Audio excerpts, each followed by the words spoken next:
Doing today. So this is probably going to be the only coverage that I give of a non-federal race leading up to the 2018 midterms, mostly because I just think the federal races are more important and they have a more widespread interest all across the country compared to state races, which obviously are more important only on a state level. Now, this particular race I'm discussing is the Florida Gubernatorial race. And this race is interesting for a couple of reasons, but let's start with the fact that there is no incumbent. That's important here. The incumbent governor, Republican Rick Scott, is going to be running for a Senate seat, and he was term limited anyway, so he is not eligible to run in this election. Instead, we have a campaign being set up between Andrew Gillum, the 39-year-old mayor of Tallahassee, a career politician, a man who has held elected office since the age of 23, and a man who is a very progressive liberal, backed directly by Bernie Sanders. And he is running against Congressman Ron DeSantis, Florida Republican, who is directly backed and supported by and a supporter of Donald Trump, the President of the United States of America. As if you really needed me to explain to you who Donald Trump was. So the reason that this is interesting is a couplefold. First off, from my perspective at least, and I think from the perspective of a lot of people who spend a lot of time looking into and researching politics, writing about politics, studying politics, especially here in the United States of America, the question has often been asked, who would have won the 2016 presidential election had it been between Bernie Sanders and Donald Trump rather than Hillary Clinton and Donald Trump? And even I, as a Republican, tend to think that the answer is probably Bernie Sanders. Because Bernie Sanders, in his narrative, in the way that he carried himself, in his appeal, would have taken away one of Donald Trump's greatest weapons, which is the fact that Donald Trump was rallying against the type of insider politicians who, on the left are kind of represented by the Clinton family, and on the right would be more represented by, like, the Bush family, for example. Now, the interesting thing is that while these two candidates are both running on kind of that outsider platform, that platform that we heard a lot from Bernie and from Donald Trump during the 2016 campaign and the primary lead-ups, where the insiders in Washington are the problem and you need an outsider candidate, etc., etc., etc.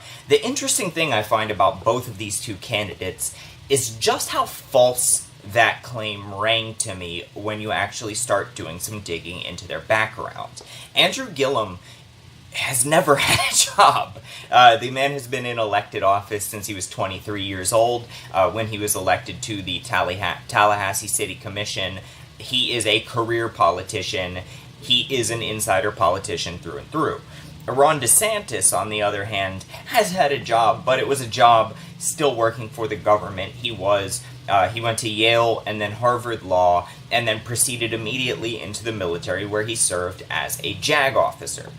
For those of you who don't know, that is the military's lawyer system, their corps of lawyers. So, I mean, in that sense, it kind of rings a little bit false to me on both counts, right? Because both of these men have collected a government paycheck their entire lives. Make of that what you will.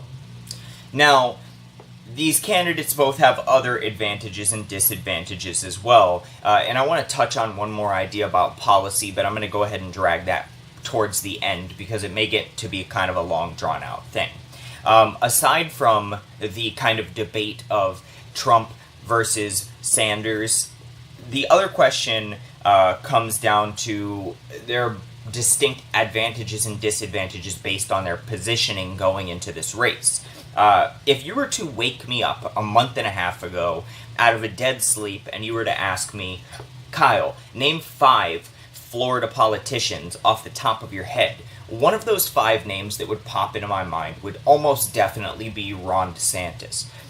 He has very good name recognition here in Florida. He is already a congressman. You have seen his ads if you live here. You have seen his signs if you live here. The man is known. People know his name. Andrew Gillum, on the other hand, does not have that type of name recognition, at least outside the state capital, Tallahassee, where he is, in fact, the mayor, and, as I said, prior to that, served on the city commission. So DeSantis has a huge advantage there when it comes to name recognition statewide. And a lot of times, that is a huge advantage.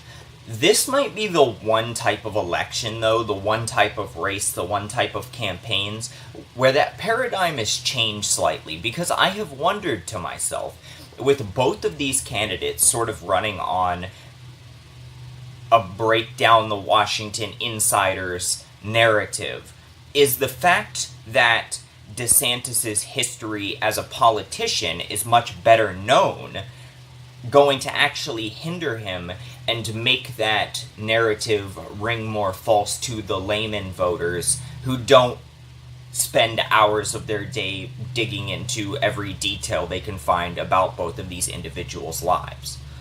Another more clear advantage that DeSantis does have is when it comes to these narrative splits that I was going to talk about. Because with both of these guys running as outsiders, but from opposite ends of the political spectrum, you kind of have to look and notice that they have complaints about the same issues, but they have wildly varying solutions on how to handle them. Such as in the case of healthcare. Neither one of them is particularly a supporter of the current Obamacare paradigm.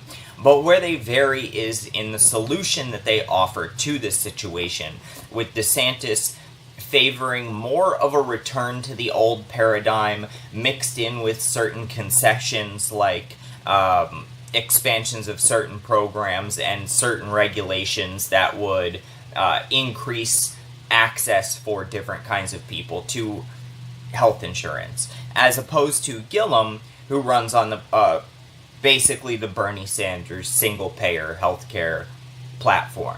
Now, the reason I call that an advantage for DeSantis is that Florida is a state with a slight Republican lean, very slight, but a state wherein you don't have a huge advantage for the left or the right, and therefore those median voters who have only a limited knowledge, understanding, or indeed interest in more advanced political concepts start to come in. And when you're talking about voters like that, I think to a certain degree, even on the left,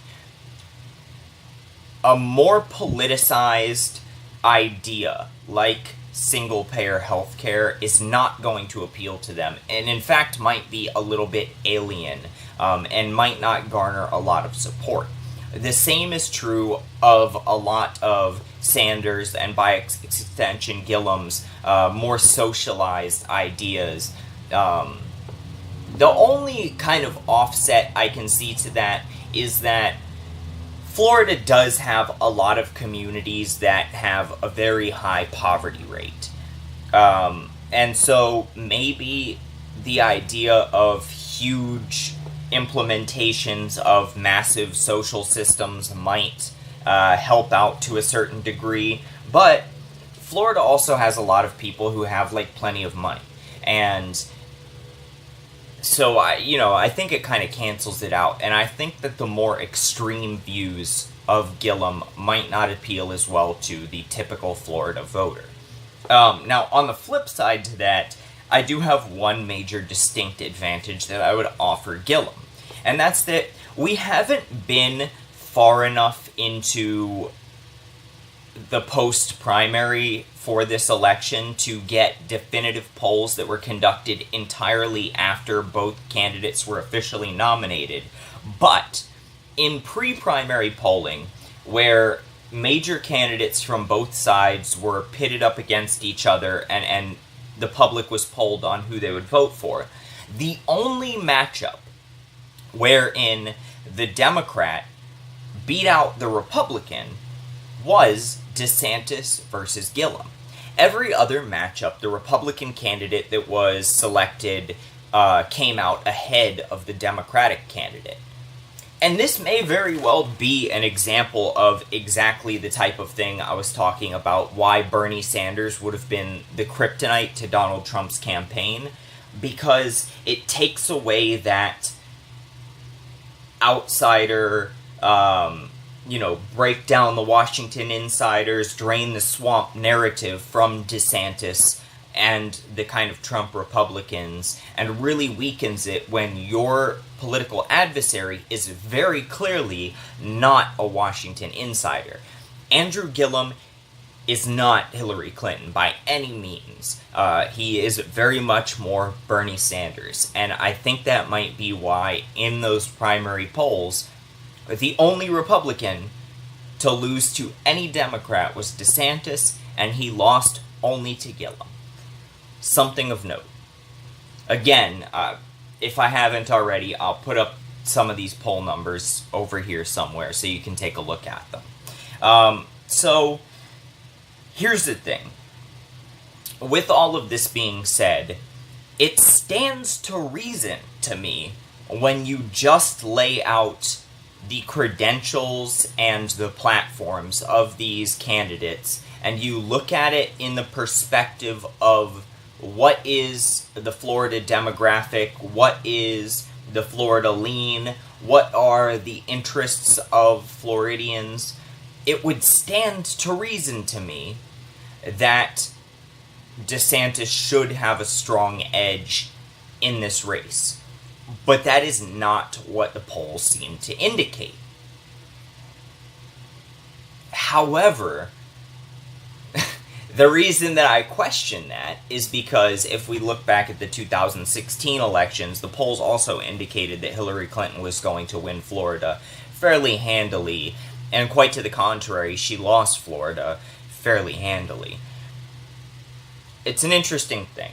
So when I come to my prediction here, I will throw this out with the caveat that, again, if you were to tell me the morning after the midterm elections that all of my predictions were correct except one, and you were to ask me which one do you think was wrong, this would be my guess. But I'm going to say that sitting here and rolling this around in my head, I would say Andrew Gillum has the advantage, and I will give him a 60% chance to win this race. And there you have it. So don't forget, guys, like and subscribe and all of that stuff. It helps the analytics, man. It helps these videos get seen by other people, especially if you share them. You know how all that works. And also, I do have a giveaway that I'm trying to do, but having a hard time getting people to enter. I'm giving away $25 very easily, and I will link that video in the description to this one so you know how to enter if you are so inclined. I'll see you guys in the next video, and peace.